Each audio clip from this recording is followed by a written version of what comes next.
Bonsoir. Ce soir, je vous propose à nouveau la lecture d'un conte de Maupassant. Je vous laisse vous installer confortablement et on commence la lecture.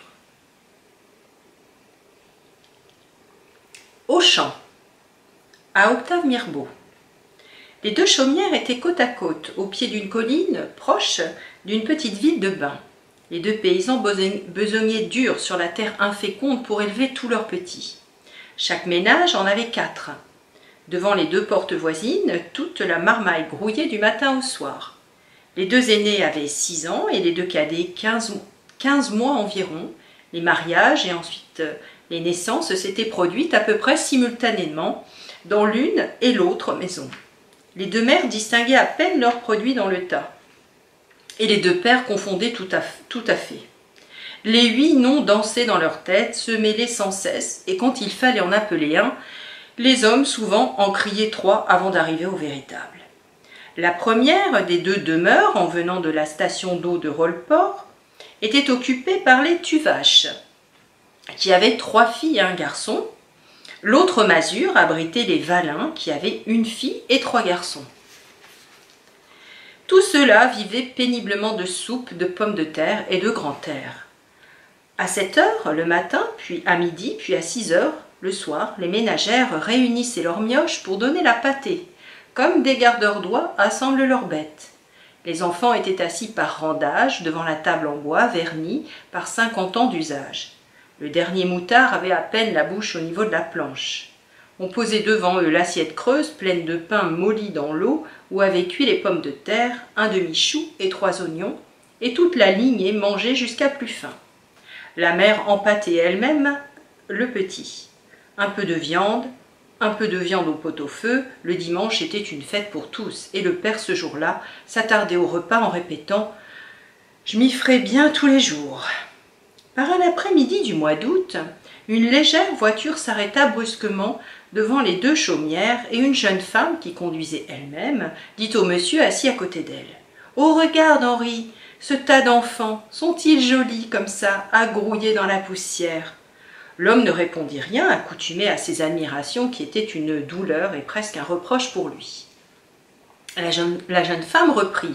« Il faut que je les embrasse, oh comme je voudrais en avoir un, celui-là, le tout petit !» Et sautant de la voiture, elle courut aux enfants, prit un des 2 derniers, celui des Tuvache, et l'enlevant dans ses bras, elle le baisa passionnément sur ses joues sales, sur ses cheveux blonds frisés et pommadés de terre, sur ses menottes qu'il agitait pour se débarrasser des caresses ennuyeuses. Puis elle remonta dans sa voiture et partit au grand trot. Mais elle revint la semaine suivante. S'assit elle-même par terre, prit le moutard dans ses bras, le bourra de gâteaux, donna des bonbons à tous les autres et joua avec eux comme une gamine, tandis que son mari attendait patiemment dans sa frêle voiture. Elle revint encore, fit connaissance avec les parents, reparut tous les jours, les poches pleines de friandises et de sous. Elle s'appelait Madame Henri Dubière. Un matin, en arrivant, son mari descendit avec elle. Et sans s'arrêter aux mioches, qui la connaissaient bien maintenant, elle pénétra dans la demeure des paysans. Ils étaient là, en train de fendre du bois pour la soupe. Ils se redressèrent tout surpris, donnèrent des chaises et attendirent. Alors la jeune femme, d'une voix entrecoupée, tremblante, commença. « Mes braves gens, je viens vous trouver parce que je voudrais bien emmener avec moi votre petit garçon. » Les campagnards, stupéfaits et sans idée, ne répondirent pas. Elle reprit haleine et continua. « Nous n'avons pas d'enfant, nous sommes seuls, mon mari et moi. Nous le garderions, voulez-vous » La paysanne commençait à comprendre. Elle demanda « Vous voulez nous prendre notre Charlot ?»« Ah bah non, pour sûr !» Alors M. Dubière intervint. « Ma femme s'est mal expliquée. Nous voulons l'adopter, mais il reviendra vous voir. S'il tourne bien, comme tout porte à le croire, il sera notre héritier. Si nous avions par hasard des enfants, il partagerait également avec eux. Mais s'il ne répondait pas à nos soins, nous lui donnerions à sa majorité une somme de 20 000 francs qui sera immédiatement déposée en son nom chez un notaire. Et comme on a aussi pensé à vous, on vous servira jusqu'à votre mort une rente de 100 francs par mois. Avez-vous bien compris ?» La fermière s'était levée toute furieuse. Vous voulez que je vous vendions Charlot? Ah mais non, c'est pas des choses qu'on demande à une mère, ça. Ah mais non, ce serait une abomination. » L'homme ne disait rien, grave et réfléchi, mais il approuva sa femme d'un mouvement continu de la tête. Madame Dubière, éperdue, se mit à pleurer et se tournant vers son mari avec une voix pleine de sanglots, une voix d'enfant dont tous les désirs ordinaires sont satisfaits, elle balbutia. « Ils ne veulent pas, Henri, ils ne veulent pas. » Alors ils firent une dernière tentative. « Mais, mes amis, songez à l'avenir de votre enfant, à son bonheur, à... » La paysanne exaspérée lui coupa la parole. « C'est tout vu, c'est tout entendu, c'est tout réfléchi. Allez-vous-en, et puis que je vous revoie point ici. C'est y permis de vouloir prendre un enfant comme ça. » Alors madame Dubière, en sortant, s'avisa qu'ils étaient deux tout petits, et elle demanda à travers ses larmes, avec une ténacité de femme volontaire et gâtée qui ne veut jamais attendre, « Mais l'autre petit n'est pas à vous ?» Le père Tuvache répondit « Non, c'est au voisin, vous pouvez y aller si vous voulez. » Et il rentra dans sa maison, où retentissait la voix indignée de sa femme. Les Valin étaient à table, en train de manger avec lenteur des tranches de pain qu'ils frottaient parcimonieusement avec un peu de beurre piqué au couteau, dans une assiette entre deux. M. Dubière recommença ses propositions, mais avec plus d'insinuations, de précautions oratoires, d'astuces. Les deux ruraux hochaient la tête en signe de refus, mais quand ils apprirent qu'ils auraient 100 francs par mois, ils se considérèrent, se consultant de l'œil, très ébranlés. Ils gardèrent longtemps le silence, torturés, hésitants. La femme enfin demanda. « Qu'est-ce t'en dit l'homme » Il prononça d'un ton sentencieux. « Je dis que c'est point méprisable. » Alors madame Dubière, qui tremblait d'angoisse, leur parla de l'avenir du petit, de son bonheur et de tout l'argent qu'il pourrait leur donner plus tard. Le paysan demanda. « C'te rente de 1200 francs, ce sera promis devant le notaire ?» Monsieur Dubière répondit. « Mais certainement, dès demain. » La fermière, qui méditait, reprit. « C'est 100 francs par mois, c'est point suffisant pour nous priver d'un petit. Ça travaillera dans quelques ans, cet enfant, et il nous faut 120 francs. » Madame Dubière, trépignant d'impatience, les accorda tout de suite, et comme elle voulait enlever l'enfant, elle donna 100 francs en cadeau pendant que son mari faisait un écrit. Le maire et un voisin, appelés aussitôt, servirent de témoins complaisants. Et la jeune femme, radieuse, emporta le marmot, hurlant, comme on emporte un bibelot désiré d'un magasin. Les Tuvache sur leur porte le regardaient partir, mus et sévères, regrettant peut-être leur refus. On n'entendit plus du tout parler du petit Jean Valin. Les parents, chaque mois, allaient toucher leurs 120 francs chez le notaire, et ils étaient fâchés avec leurs voisins parce que la mère Tuvache les agonisait d'ignominie, répétant sans cesse de porte en porte qu'il fallait être dénaturé pour vendre son enfant, que c'était une horreur, une saleté, une corromperie. Et parfois elle prenait en ses bras son Charlot avec ostentation, lui criant, comme s'il eût compris, « Je t'ai pas vendu, mais je t'ai pas vendu, mon p'tio.